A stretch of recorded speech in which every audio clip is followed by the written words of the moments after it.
கிறிஸ்துவில் பிரியமானவர்களே, ஆண்டவராகிய இயேசு கிறிஸ்துவின் நாமத்திலே உங்கள் யாவரையும் வாழ்த்தி ஆசீர்வதிக்கிறேன். இந்த நாளுக்கென்று தேவன் நமக்கு அருளி இருக்கும் ஜீவ வார்த்தை ரூத்தின் சரித்திர புஸ்தகம் 3ஆம் அதிகாரம் 18ஆம் வசனத்தில் இருக்கிறது. என் மகளே, இந்த காரியம் என்னமாய் முடியும் என்று நீ அறியும் மட்டும் பொறுத்திரு.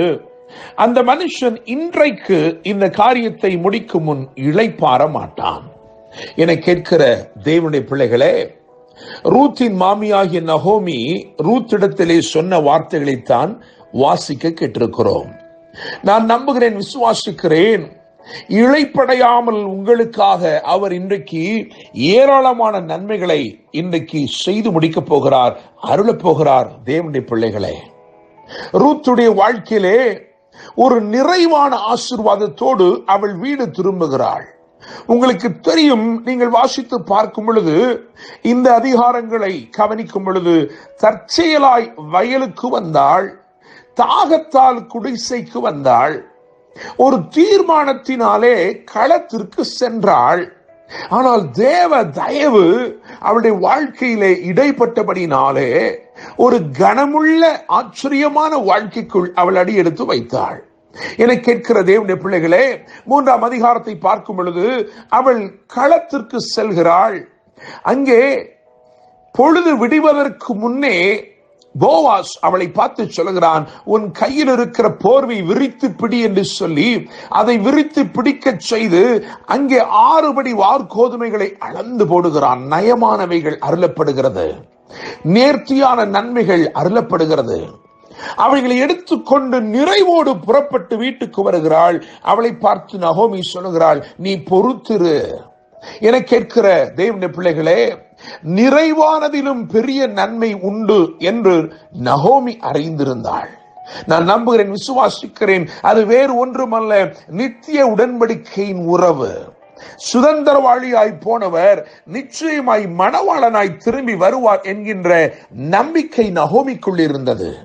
என கேட்கிற தேவனுடைய பிள்ளைகளே, ஒருவேளை தேவ தயவு கிருபை உங்களுக்கு வெளிப்படுவதனாலே நீங்கள் இன்றைக்கு நிறைவான நன்மையோடு காணப்படலாம். நலமானவைகள் உங்கள் வசமாய் இருக்கலாம், நேர்த்தியானவைகளை அவர் உங்களுக்கு அருளி இருக்கலாம். ஆனால் அதை கடந்து இன்னும் நன்மை உண்டு, இன்னும் ஆசீர்வாதங்கள் உண்டு. அதுதான் நித்தியமான ஒரு உறவு. 4 அதிகாரங்கள் தான் இந்த சரித்திர புஸ்தகத்தில் இருக்கிறது. முதல் அதிகாரத்தை கவனிக்கும் பொழுது ரூத் மோவாபின் எல்லையை விட்டு புறப்பட்டாள். அதுதான் அங்கே சொல்லப்பட்டிருக்கிறது. 2வது அதிகாரத்தை கவனிக்கும் பொழுது தற்செயலாய் தனக்கு நேரிட்ட அந்த நிலத்திலே ரூத் பொறுக்கினாள். வேலைக்காரர்கள் சிந்தினதை பொறுக்க ஆரம்பித்தாள். அவள் பொறுக்கினது கதிர்தானோ அல்லது கர்த்தருடைய தயவோ என்று நினைக்கிறேன். அவ்வளவாய் தயவு அவளுக்கு வெளிப்பட்டது. 3ஆம் அதிகாரத்தை பொறுத்த வரைக்கும் அங்கே பொறுக்கிக் கொண்டிருந்த அவள் பொறுத்திருந்தாள் என்று எழுதியிருக்கிறது. ஆனால் 4ஆம் அதிகாரத்துக்கு வரும் பொழுது அவள் பெறவே முடியாததை பெற்றுக்கொண்டாள். தேவனுடைய பிள்ளைகளே, யூதாவின் ராஜாக்களுடைய வம்சாவளிக்கு வித்திட்ட ஓபேத்தை அவள் பெற்றெடுத்தாள். என கேட்கிற தேவனுடைய பிள்ளைகளே, நீங்கள் இன்றைக்கு தேவனால் அருளப்பட்ட வார்த்தை கவனிங்கள். என் மகளே, இந்த காரியம் என்னமாய் முடியும் என்று நீ அறிய மட்டும் பொறுத்திரு. அந்த மனுஷன் இன்றைக்கு இந்த காரியத்தை முடிக்கும் முன் இளைப்பாற மாட்டான். உங்கள் வாழ்க்கையிலே ஒருவேளை நெடுநாட்களாய் நீங்கள் காத்திருக்கும் காரியமாயிருக்கலாம். ஒருவேளை ரூத்தை போல நம்பிக்கை இழந்தவர்களாய் எல்லாவற்றையும் இழந்து பரிதபித்த ஒரு நிலையிலே கர்த்தரால் ஒரு பாதை திறந்து நடத்தப்பட்டு நீங்கள் வந்து கொண்டிருக்கலாம். இன்றைக்கு ஆண்டவர் உங்களை பார்த்து சொல்லுகிறார், இவைகளை, இந்த நன்மைகளை, இந்த ஆசீர்வாதங்களை உங்களுக்காக அவர் இருதயத்தில் என்ன வைத்திருக்கிறாரோ அதை செய்து முடிக்கும் முன்னமே அவர் இளைப்பாற மாட்டார்.